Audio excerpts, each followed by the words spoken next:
ఆశీర్వచనాలకు పిల్లలు పుట్టారు, కుచ్చనాలకు పిల్లలు పుచ్చిపోతారు అన్నట్టు నేను దండం పెడితే మరి ఇప్పుడు ఏదైనా లచ్చమక్కలతోనే కదా వ్యవహారం.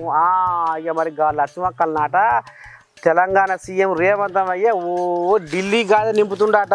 మరి దేనికోసం ఏంది ఏం కథ ఓ పెద్ద మనిషి అంటుండు, ఫోన్ వెళ్తుండు ఇందా పరి లంక బిందెల సంసారం అనుకుంటే బోయికల బొచ్చుల సంసారం చేసినేమరా కేసీరావు అని పదమాడినారు రేవంత్ అయ్య.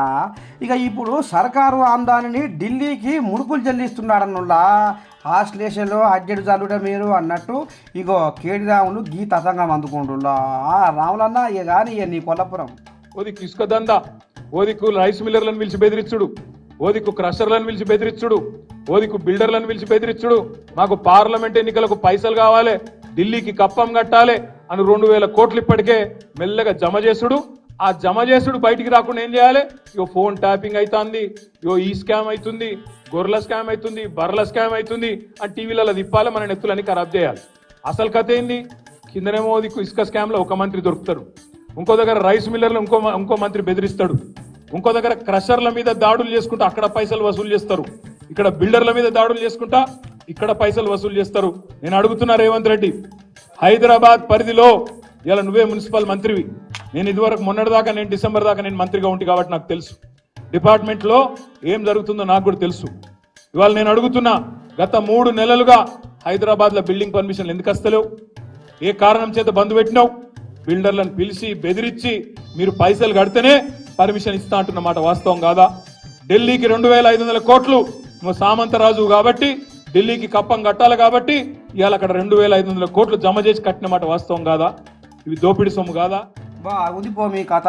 గతంలో సర్కారు సంతకపెట్టెలో శాసకాలం లేక ఆనాడు ఇందిరమ్మ రాజ్యంలో పేదలకు వంచిన భూములన్నీ పొతం పట్టి వాళ్ళ నోట్లో మట్టి కొట్టి బెదిరించి భయపెట్టి వాళ్ళ భూములు లాక్కొని బడా వ్యాపారస్తులకు అమ్ముకొని పేదోళ్ళ ఉసురు పరుచుకున్న ఘనత కేసీరావుదేనని కాంగ్రెస్ వాళ్ళు మొత్తుకుంటుంటే ఇగో రాములన్ననేమో గీ భాగవతం ముంగడేసుకుంటున్నా.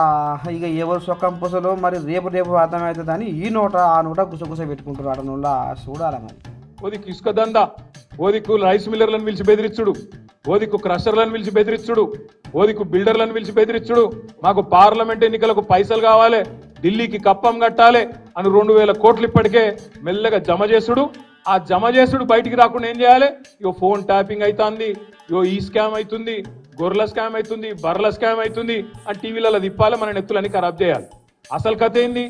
కిందనేమో ఓదికు ఇసుక స్కామ్లో ఒక మంత్రి దొరుకుతారు, ఇంకో దగ్గర రైస్ మిల్లర్లు ఇంకో మంత్రి బెదిరిస్తాడు, ఇంకో దగ్గర క్రషర్ల మీద దాడులు చేసుకుంటా అక్కడ పైసలు వసూలు చేస్తారు, ఇక్కడ బిల్డర్ల మీద దాడులు చేసుకుంటా ఇక్కడ పైసలు వసూలు చేస్తారు.